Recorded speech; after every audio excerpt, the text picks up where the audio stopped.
Hey, what's going on? Ryan here with Intersection Records, and I just found out a little bit ago that David Sanborn has passed away. David Sanborn was a saxophone player.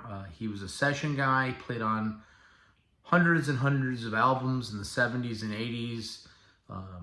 Albums like Born to Run, albums like Gotcha by Steely Dan. He takes this saxophone player on How Sweet It Is by James Taylor, for instance, and songs by Off Talking Book by Stevie Wonder. He was born in Tampa, Florida on July 30th, 1945. He grew up in Kirkwood, Missouri, which is where I live. My channel is called Intersection Records because I'm basically at the intersection of Highway 61 and Route 66, which both have musical references. And he had polio as a child, so his doctor thought it would be good to use those chest muscles to push out a horn and push out air to strengthen those muscles, and he became a saxophone player. He went to college for his playing. He ends up playing with, he was a fan of Hank Crawford, who was in Ray Charles's band on saxophone. He ends up playing with Albert King and Little Milton. In 1967, he joins Paul Butterfield's blues band and stays with them for 4 years, performs at Woodstock with Paul Butterfield's blues band. Again, playing in 1972 on Young Americans by Bowie.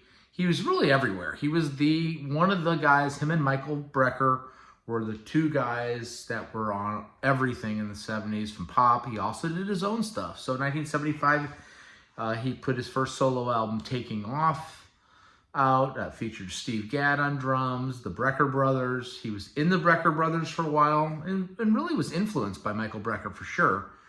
Goes on to play with the Eagles, James Brown, Springsteen again, the Stones, Little Feat, Clapton, all kinds of stuff. Played on the Journeyman album.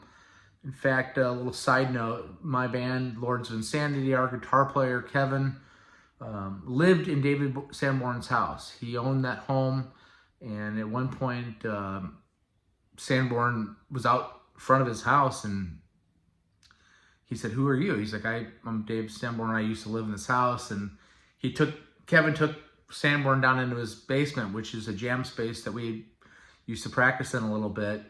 And Kevin's got a wall of album covers. And he's like, "Yeah, I played on that album. I played on that album. I played on that album."